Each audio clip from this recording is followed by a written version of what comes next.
여러분 통장에 지금 얼마가 있는지 한번 떠올려 보세요.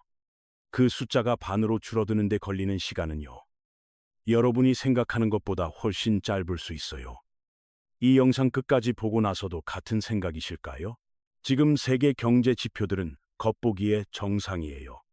미국 증시는 버티고 있고, 금리는 논의 중이고, 환율은 흔들리긴 하지만 무너지진 않았거든요. 근데 문제는 지진도 본진 전에는 조용하다는 거예요. 전조 지진이라는 게 있잖아요. 땅이 본격적으로 갈라지기 전에 작은 균열들이 먼저 나타나죠. 지금 시장의 변동성이 바로 그 균열이에요. AI 버블이라는 단어. 한 번쯤 들어보셨을 거예요. 어떤 전문가는 버블이라 하고, 어떤 전문가는 아니라고 해요. 대체 누가 맞는 걸까요? 여기서 정확히 구분해야 할 게 있어요. AI라는 기술 자체는 버블이 아니에요. 인터넷이 사라지지 않았듯이 AI도 사라지지 않아요. 문제는 기술이 아니라 그 기술에 올라탄 돈의 크기예요. 이걸 쌍낙타봉 곡선이라고 불러요. 신기술이 등장하면 기대치가 폭발하고 주가가 실제 수익보다 훨씬 빠르게 뛰거든요. 이게 첫 번째 봉우리. 금융 버블이에요. 이 봉우리가 무너질 때 기대만으로 시가총액을 불렸던 기업들이 쓸려나가요. 진짜와 가짜가 가려지는 순간이죠. 코로나 때 메타버스 기억나세요? 세상을 바꿀 것처럼 떠들썩했는데 지금은 아무도 말 안 하잖아요. 근데 AI는 메타버스랑 달라요. AI는 대세 기술이고 사라지지 않아요. 다만 첫 번째 봉우리가 꺼지는 과정에서 여러분의 포트폴리오가 무사할 거라는 보장은 없어요. 닷컴 버블을 한번 떠올려 보세요. 버블이 시작되고 고점까지 대략 4년에서 5년이 걸렸어요. 전반기 3년 동안 한 번 오르고 후반기 1년 반에서 2년 사이에 그 2배로 치솟았죠. 그리고 나스닥은 80% 추락했어요. 지금은 그 수준까지 오르진 않았어요. 닷컴 때의 약 1.3에서 1.5배 수준이거든요. 그래서 지금 터진다면 80%는 아닐 수 있어요. 근데 50에서 60% 폭락은 충분히 가능한 시나리오예요. 잠깐. 여기서 더 무서운 얘기가 있어요. 만약 지금 이 전조 구간에서 시장이 버티고 추가 상승까지 한다면요. 닷컴 버블 수준의 봉우리가 만들어져요. 그때는 70에서 80% 하락을 각오해야 돼요. 여러분은 지금 두 개의 시나리오 앞에 서 있어요. 하나는 비교적 얕은 추락, 다른 하나는 역사적 수준의 붕괴. 어느 쪽이든 충격은 와요. 문제는 언제인가? 그리고 여러분이 준비되어 있는가예요. 이 채널 구독하고 계시다면 이미 한 발 앞서 계신 거예요. 아직 구독 안 하셨다면 지금이 좋은 타이밍일 수 있어요. 이 이야기는 여기서 끝이 아니니까요. 자, 그런데 AI 버블이 터지면 AI 관련주만 무너질까요? 닷컴 때를 다시 보세요. 닷컴 주식만 떨어진 게 아니었어요. 경제 전반이 무너졌거든요. 버블 붕괴는 트리거예요.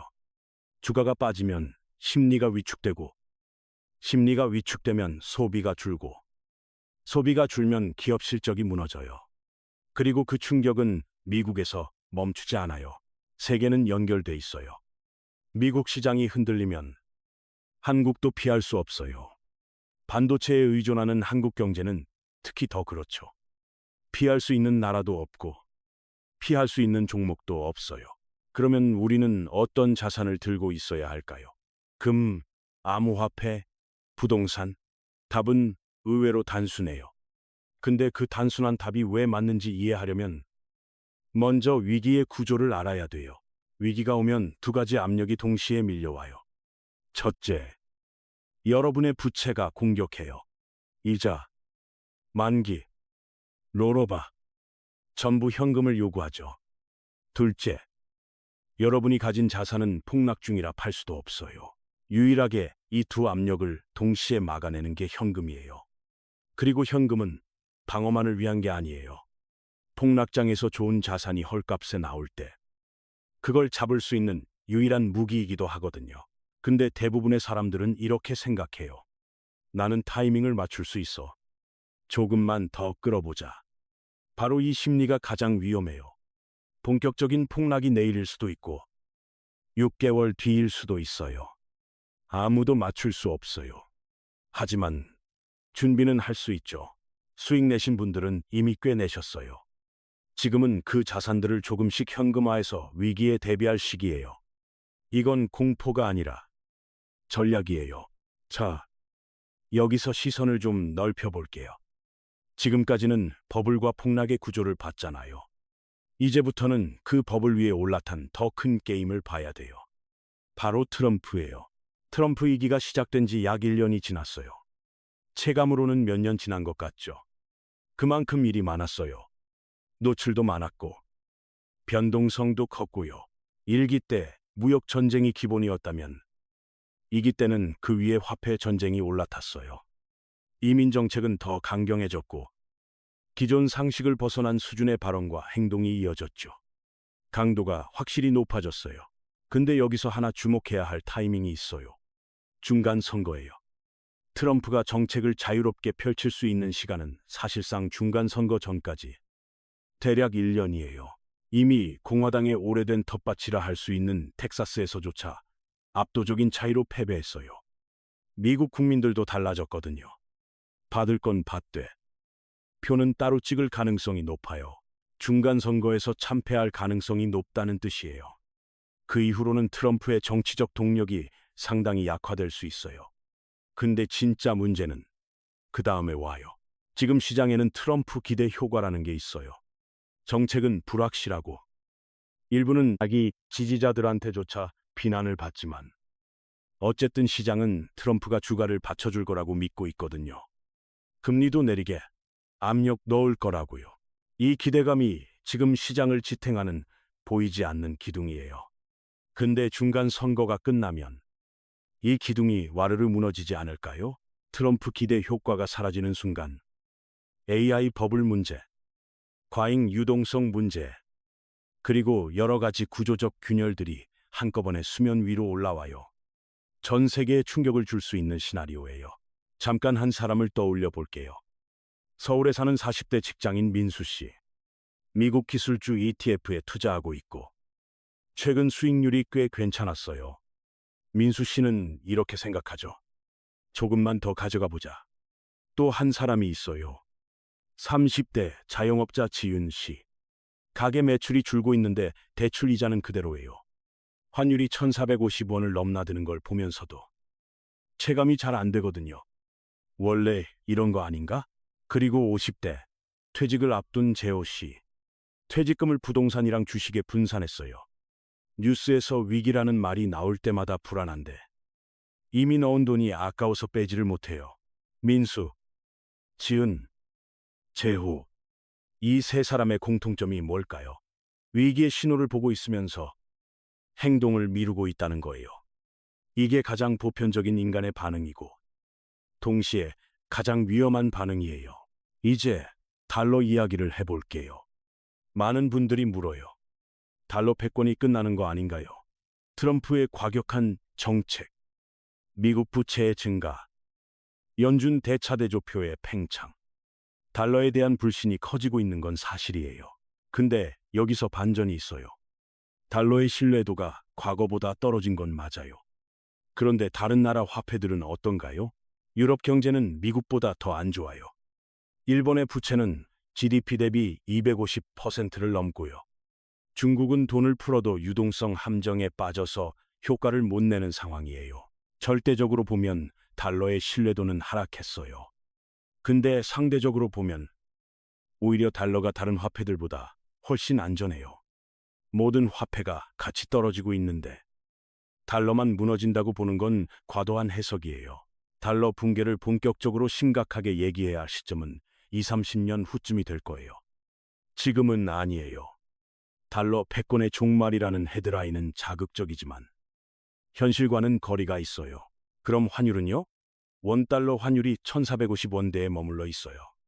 과거 1,100원, 1,200원대를 생각하면 심각해 보이죠. 근데 과거에 800원, 900원대였을 때도 있었거든요. 그때도 심각하다고 했지만 결국 적응했어요. 근데 적응이랑 안심은 달라요. 경제 위기가 본격화되면 환율은 1,500원대를 뚫고 올라갈 수 있어요. 일시적으로 6개월에서 1년 정도 그런 국면이 나타날 거예요. 다만 세계 경제가 정상으로 돌아오고 한국이 새로운 산업 패러다임에서 방향성을 보여준다면 1300원대가 새로운 안정 구간이 될 수 있어요. 환율도 결국 구조와 신뢰의 문제거든요. 이제 한국 경제 내부를 들여다볼 차례예요. 한국 경제가 위기라는 말. 사실 한 번도 안 나온 적이 없잖아요.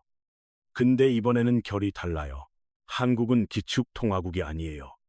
외부 환경 변화에 크게 흔들리는 구조예요. 그래서 다른 나라보다 위기라는 수식어가 더 자주 붙었어요. 이건 구조적 숙명에 가까워요. 근데 지금의 위기감은 단순히 외부 충격 때문만이 아니에요. 내부에서 균열이 시작됐거든요. 핵심은 성장률이에요. 건강한 선진국은 2%에서 3% 성장률을 10년, 20년 이상 유지해요. 근데 한국은 3%대로 떨어진 뒤 불과 5년에서 7년 만에 그마저도 무너졌어요. 지금은 1%랑 2% 사이를 오가고 있죠. 더 심각한 건 잠재 성장률 자체가 1%, 심지어 0%를 향해 떨어지는 속도가 너무 빠르다는 거예요. 이건 체력이 빠지는 게 아니라 체력이 빠지는 속도가 가속되는 거예요. 여기에 패러다임 전환이 겹쳐요. 한국 경제를 지금까지 끌어온 건 중무장 대형 산업, 반도체, 모바일, 인터넷이었잖아요. 이 엔진들이 지금 교체되고 있어요. 새로운 엔진은 AI, 휴머노이드 로봇, 자율주행, 바이오, 나노, 양자 컴퓨터. 이 분야에서 한국 기업들은 미국이랑 중국에 뒤처져 있어요. 일부 영역에서는 유럽한테도 밀리고 있고요. 민수 씨를 다시 떠올려 보세요. 민수 씨가 투자한 미국 기술주 ETF 수익률은 좋았어요. 근데 민수 씨 월급을 주는 한국 기업은 바로 이 패러다임 전환의 한가운데 서 있거든요. 한국이 위기인 건 맞아요. 근데 국가가 망한다는 수준은 아니에요. 다만 허리띠를 다시 졸라매야 하는 상황인 것도 맞고요. 잘못된 선택을 하면 30대 그룹에서 탈락하는 기업이 나올 수도 있어요. 2026년 한국 경제 전망은 이래요. 실물 경제. 체감하는 경기는 작년이랑 비슷해요. 획기적으로 좋아지지도 크게 나빠지지도 않아요. 주식시장도 지루한 변동성 장세가 이어질 가능성이 높아요. 코스피 7,500이라는 전망이 나오기도 했는데 오히려 안 가는 게 나을 수 있어요. 올라간 데서 터지면 추락의 높이가 달라지니까요. 이 모든 건 미국 경제가 침체에 들어가고 미국 주식시장의 본격적인 붕괴가 시작되는 순간과 연동돼요.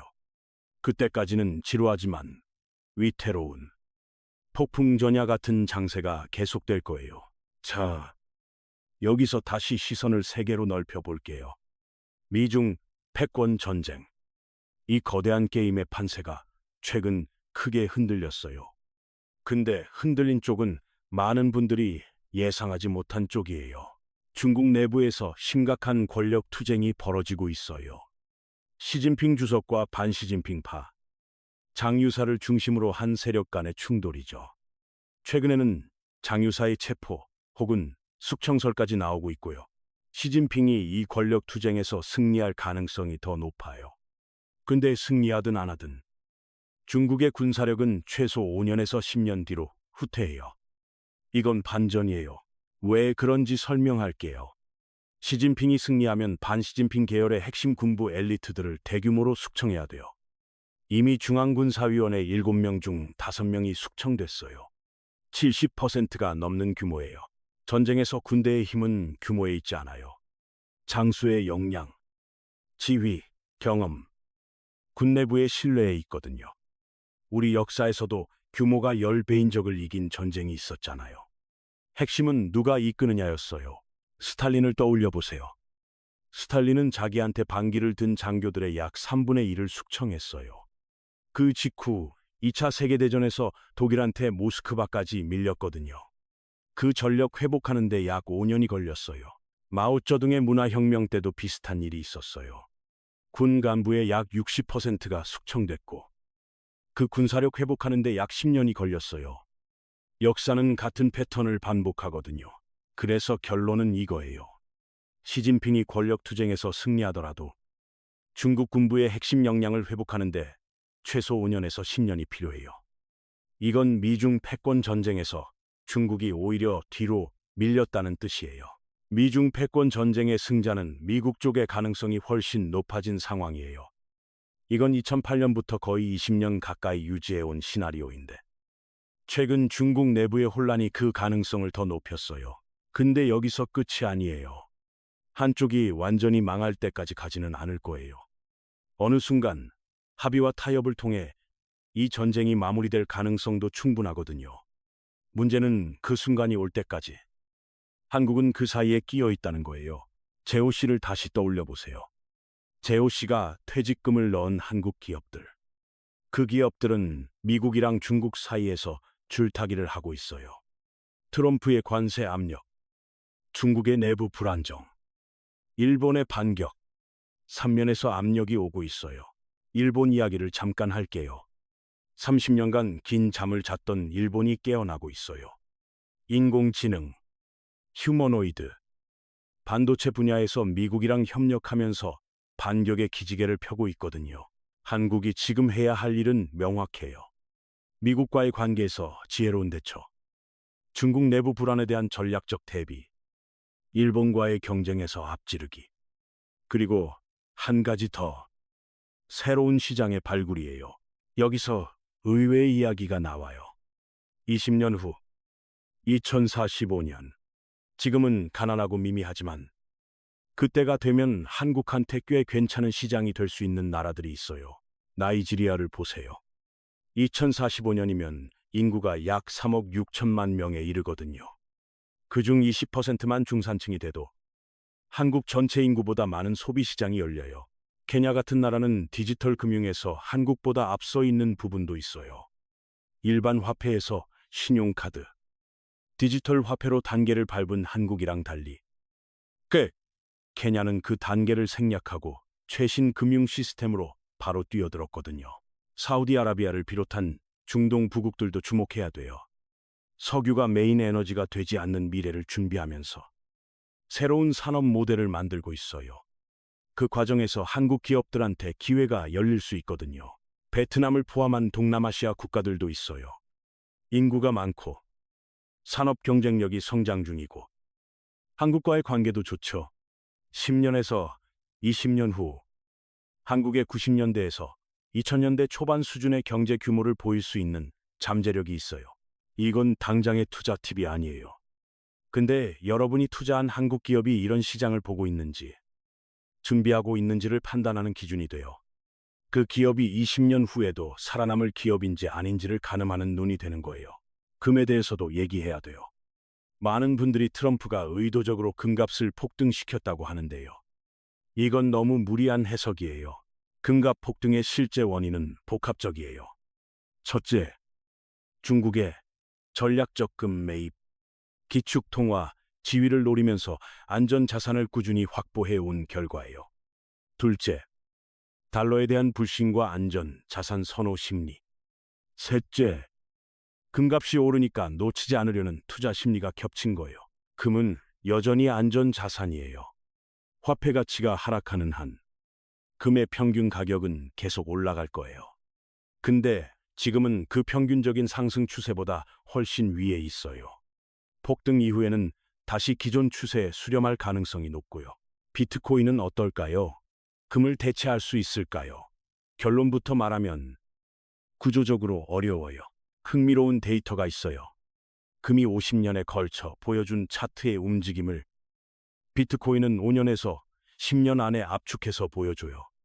이건 비트코인이 안전 자산이 아니라 변동성이 극단적으로 큰 투자 자산이라는 뜻이에요. 비트코인이 달러를 대체하려면 변동성이 줄어야 돼요. 근데 변동성이 줄어버리면 비트코인에 투자할 이유가 사라지거든요. 이 모순이 비트코인의 구조적 한계예요. 미국 국채 이야기도 짚어야 돼요. 미국 국채 매도가 계속되면 금융 시스템이 흔들리지 않을까 걱정하시는 분들 많은데요.